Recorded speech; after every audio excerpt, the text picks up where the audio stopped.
Blizzard warnings screamed across every screen in the Holland Mountain Estates Security Center. But the alarm that shattered the night wasn't weather-related. It was the panic button from Marlene Holland's bedroom suite.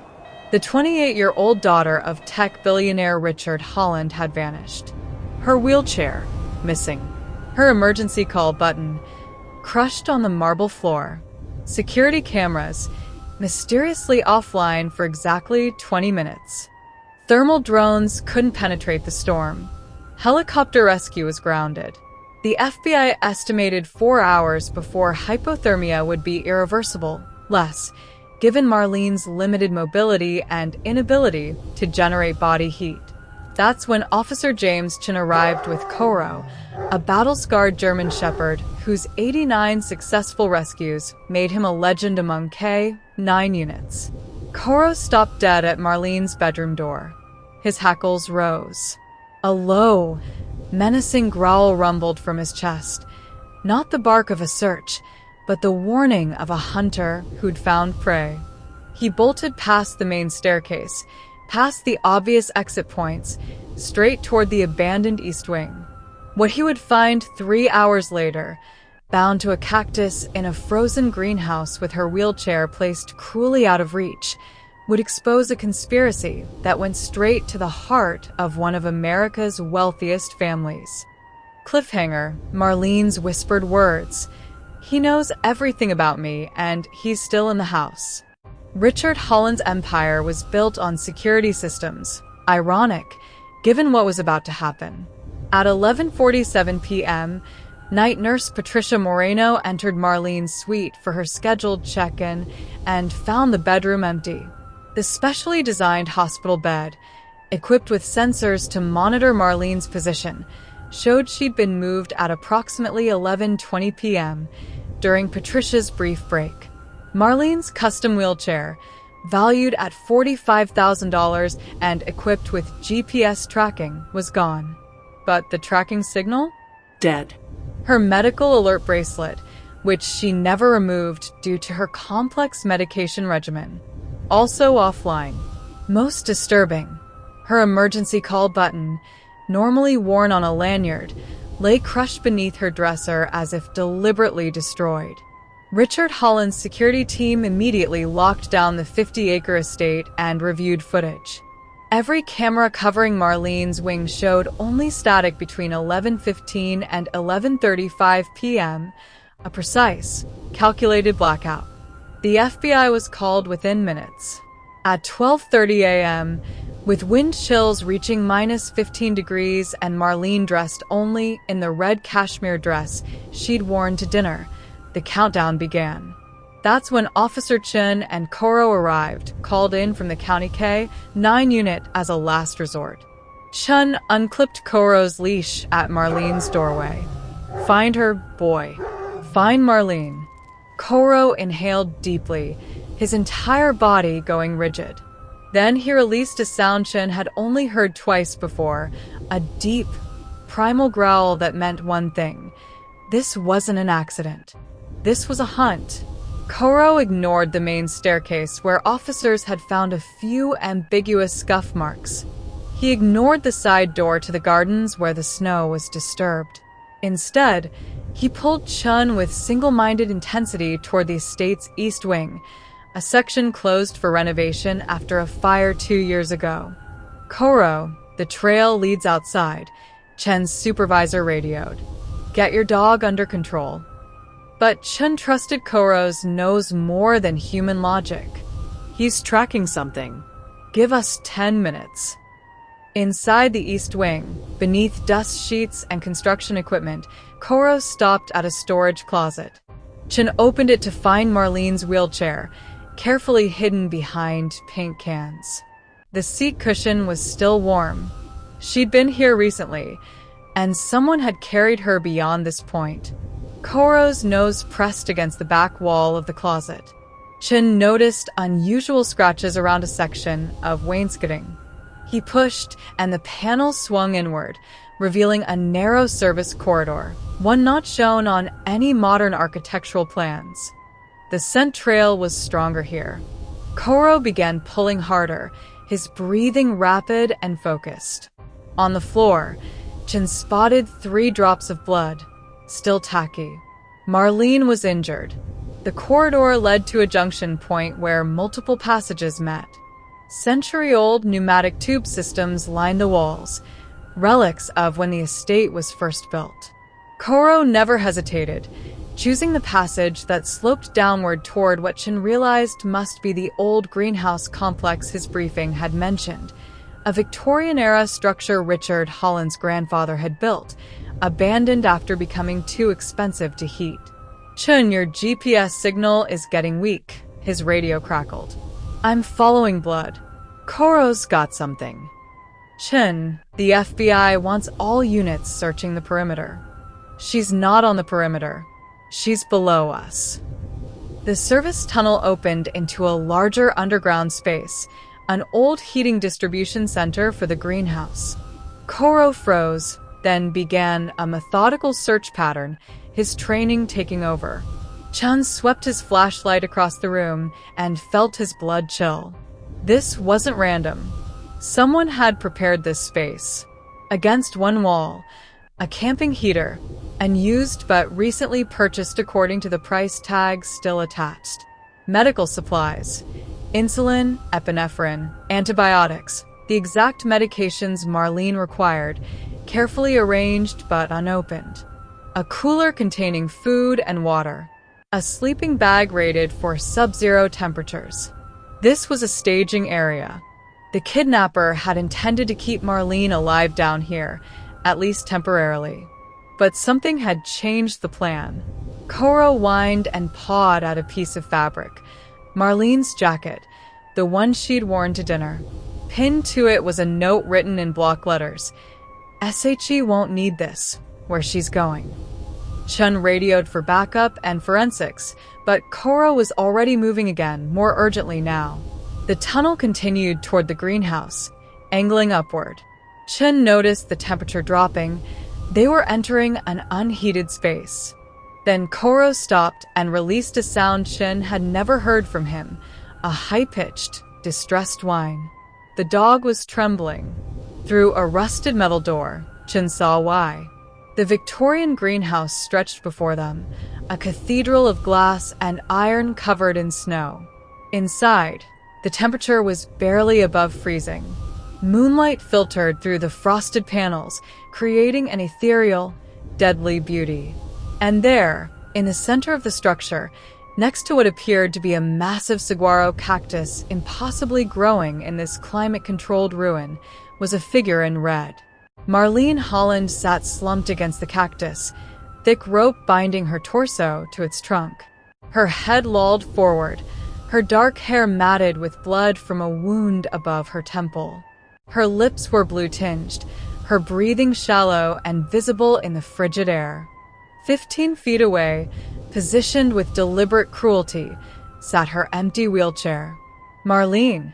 Chen ran forward, Koro at his side. The dog positioned himself between Marlene and the darkness beyond, hackles raised, scanning for threats. Chen assessed her condition while radioing for immediate medical evacuation. Severe hypothermia, likely concussion, multiple lacerations from being bound against the cactus spines. But alive. Barely. As he began cutting through the ropes with his tactical knife, Marlene's eyes fluttered open. Her lips moved, barely audible. "W water. Help is coming. Don't try to talk." But her hand gripped his wrist with surprising strength, her eyes suddenly focused and urgent. "Not our random," she whispered through chattering teeth. "He knew security codes, my medications, watched me for months. She coughed, her body shaking. "He's someone who works here. Someone I trusted." Koro suddenly erupted in furious barking, facing the far end of the greenhouse, where another service door stood partially open. Fresh footprints in the dust. Someone had been here. Recently. Chen wrapped Marlene in his tactical coat, but his free hand moved to his service weapon. "Who, Marlene? Give me a name." Her eyes were already closing again. consciousness slipping. "See, cousin? Douglas wanted me gone." Then she went limp. While paramedics stabilized Marlene for transport, Chen made a decision that would later be questioned by every commanding officer. He let Koro track the fresh scent trail from the greenhouse. "Your job is rescue, not pursuit," his supervisor barked over the radio. "My job is making sure this doesn't happen to anyone else," Chen shot back. Koro led him through the far service door into yet another tunnel system, this one heading back toward the main estate, but along a different route. The German shepherd moved with renewed purpose, no longer searching but hunting. The tunnel opened into what must have been old servants' quarters, long forgotten. Koro stopped at a room where the door hung off one hinge. Inside, Chen's flashlight revealed a nightmare. One entire wall was covered with photographs of Marlene. Surveillance shots taken with a telephoto lens over months. Marlene in her bedroom, in the library, at physical therapy, during family dinners. Every moment of her daily routine, cataloged and studied. A desk held printed copies of her medical records, including confidential documents detailing her medication schedule, her spinal injury assessment, and her physical limitations. Someone with access to the family's private medical files had provided these. A laptop sat open, its screen dark. Chen photographed everything with his phone before calling it in. But it was the documents in the printer tray that made his stomach turn. A series of emails between an account labeled VC. Vincent Crane, Chen would later learn, a former estate security guard fired 6 months ago, and someone using an encrypted signature. The emails detailed payment schedules totaling $200,000, delivery of inside information, and specific instructions. Make it look like she wandered during an episode. Exposure. Hypothermia. No investigation needed. The family will want it quiet. Use the greenhouse. The cold will work fast given her condition. The final email, sent just 3 hours ago. Package delivered. Phase 2 in 48 hours if backup needed. Package delivered. That was Marlene. Phase 2. There was another plan in place if this one failed. Koro barked sharply, the alert for an active threat. From somewhere in the tunnel system ahead, Chen heard running footsteps and the metallic scrape of something being dragged. The kidnapper was still here, and he knew he'd been discovered. Chen radioed his position and requested backup, but Koro was already in pursuit, his training and protective instinct overriding caution. Chen had no choice but to follow. The tunnel system was a maze, but Koro navigated with certainty, the scent trail growing stronger. They were gaining on someone running in panic. Ahead, Chen heard a voice, male, breathless, talking to himself or someone on a phone. Wasn't supposed to be found this fast. I need the rest of my money. I don't care. The evidence is all there. I did exactly. The tunnel opened into a junction room, a nexus where multiple passages met. Standing at the center, dressed in black tactical gear and holding a phone in one hand and a small electronic device in the other, was a man Chen recognized from the estate security files. Vincent Crane, age 36, fired 6 months ago for inappropriate conduct, a euphemism for repeatedly accessing the family's private areas without authorization. Crane's eyes widened when he saw Chen. "You shouldn't be here. This doesn't concern you. Vincent Crane, you're under arrest for kidnapping and attempted murder. Put your hands up." Crane laughed, a desperate, unhinged sound. He held up the device, a detonator. "You think I didn't plan for this? This whole tunnel system is wired. I press this, and we all go. There's nowhere to run. The estate is surrounded. I don't need to run. I just need to buy enough time for my employer to disappear." Crane's thumb hovered over the button. He's got connections you can't imagine. Private jets, offshore accounts. By tomorrow, he'll be untouchable. Koro growled, Low and continuous, his body coiled to spring. Call off your dog, or... But Crane never finished the sentence. Chun saw the mistake a split second before Crane made it. He glanced down at the detonator to find the right button. In that instant, Chun gave the command, "Koro, take him." 80 pounds of trained aggression launched through the air. Koro hit Crane's center mass, jaws clamping onto his right forearm, the arm holding the detonator. Crane screamed and stumbled backward, the device flying from his grip. Chun dove for it, catching it inches from the ground.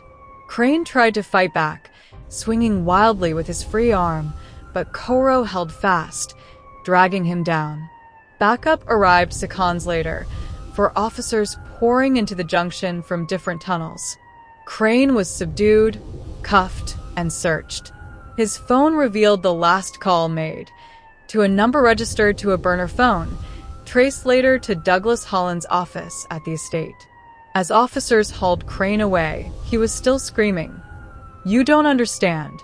She's just the disabled kid nobody wanted anyway. I was doing everyone a favor." He said she was costing the family millions in medical care. He said. Chun turned away, disgusted. Koro remained vigilant, still scanning for threats, not trusting that the danger had passed. The dog's instincts would prove correct. Vincent Crane's interrogation began at 4:30 a.m. in a secure FBI facility. By dawn, with his public defender advising him to cooperate for a reduced sentence, the full story emerged.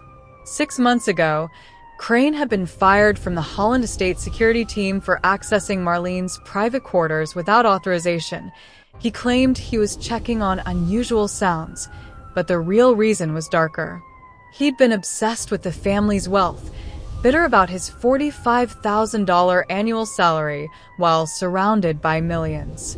2 weeks after his termination, he received an encrypted email with a proposition, $200,000 to solve a family problem. The contact identified himself only as someone with intimate knowledge of the estate and Marlene's routines. He wanted Marlene dead, but it had to appear accidental, a wandering incident during one of her pain episodes, hypothermia in the winter cold. The contact provided everything Crane needed: security codes, camera loop footage, Marlene's medical files, the location of the old tunnel systems, even the detail about her wheelchair's GPS that needed to be disabled. Most damning, he knew Crane's financial situation, his grudges, his vulnerabilities. This wasn't a random hiring, it was targeted recruitment. He said she was already suffering. Crane said, his voice hollow. Said her quality of life was terrible because of the disability. Said the family would be better off financially, and she'd be better off gone. He made it sound like mercy. But you tortured her, the FBI agent countered. You tied her to a cactus. You put her wheelchair where she could see it but not reach it. Crane flinched. That wasn't part of the plan. I was supposed to leave her in the greenhouse with the heater, make it look like she'd gotten lost trying to see the old garden. But when I got her there, He trailed off. I got angry. She kept saying she knew who I was, that she remembered me from when I worked there. She said she'd always been nice to me. It made me feel guilty, weak. So I improvised. The FBI agent slid a photo across the table, a screenshot from Crane's phone showing the encrypted contact's final message. Good work. Phase 2 in 48 hours. What's Phase 2? Crane looked up, genuine fear in his eyes. I don't know. He never told me. But he said if the first attempt failed, or if there was too much scrutiny, there was a backup plan that would finish things and erase all evidence. He said it would look like natural causes. Natural causes? She's 28 years old. She has a complex medical condition. Medication interactions. Allergic reactions. There are ways to... Crane stopped himself. To what? Murder her in a hospital?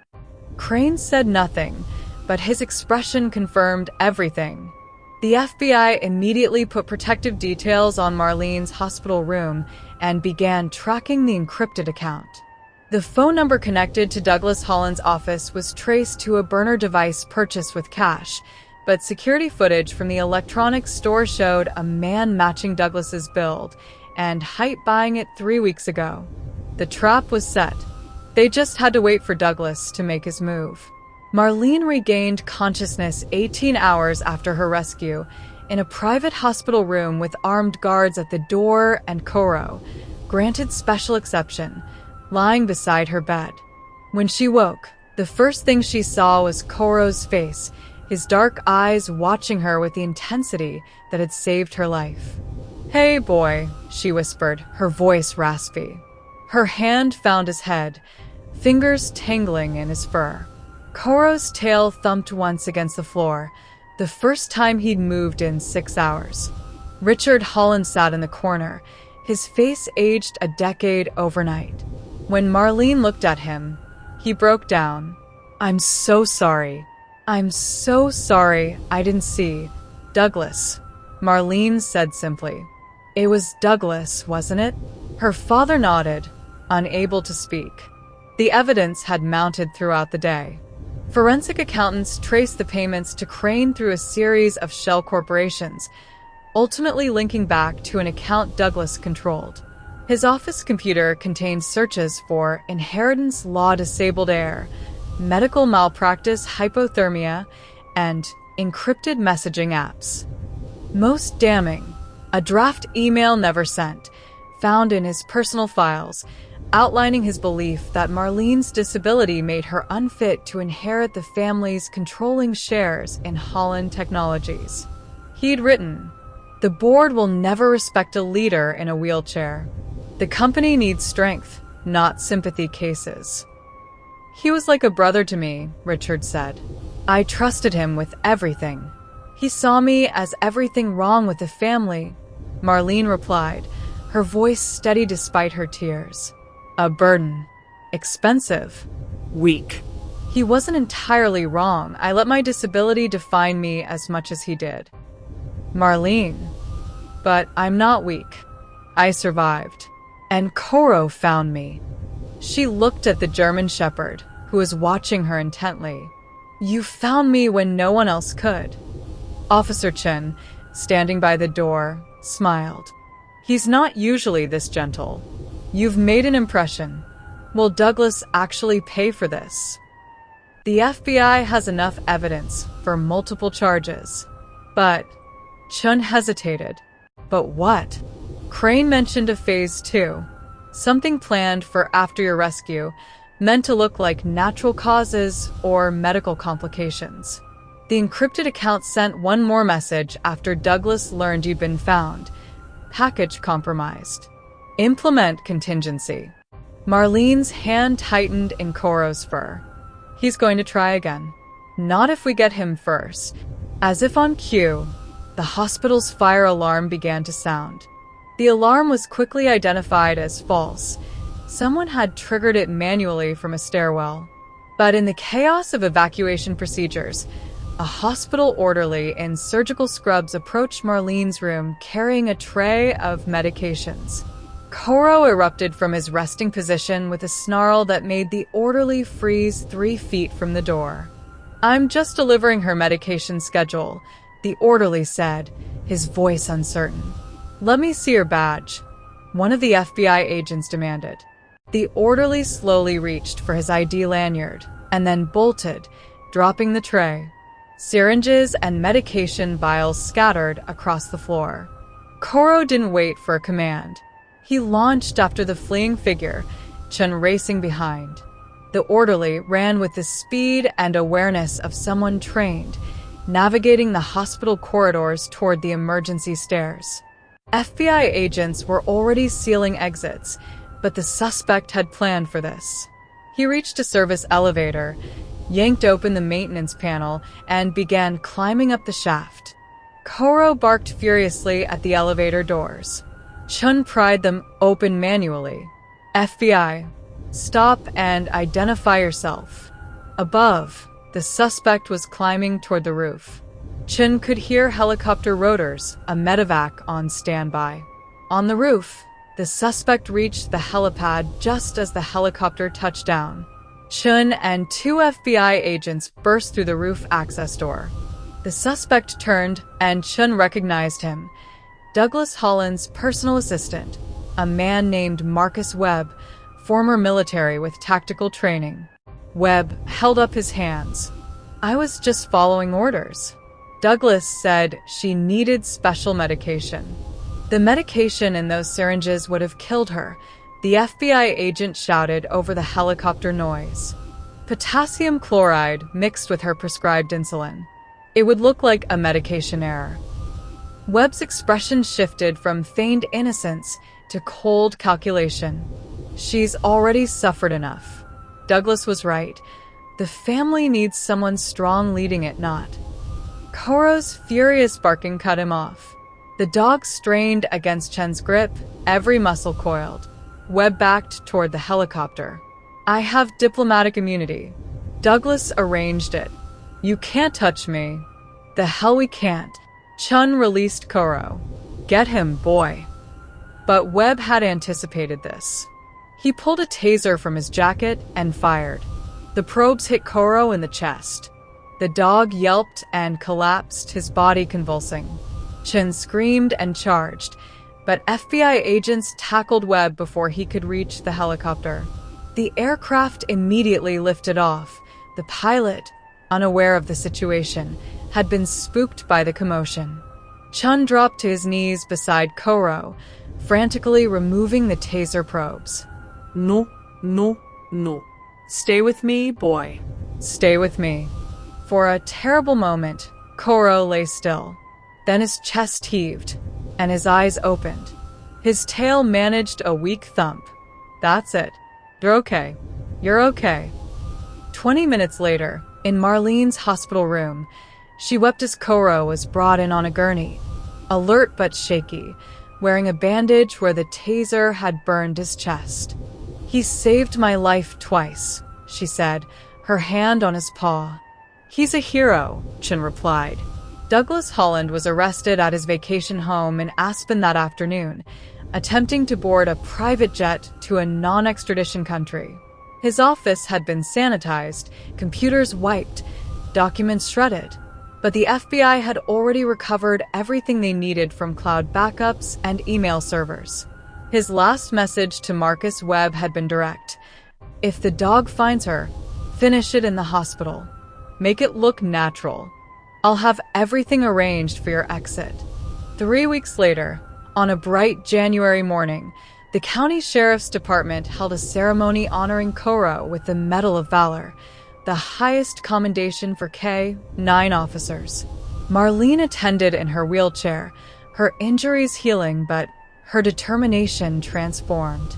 She'd announced plans to join Holland Technologies' board as active director of security and accessibility, using her experience to advocate for comprehensive protection protocols for vulnerable family members in corporate dynasties.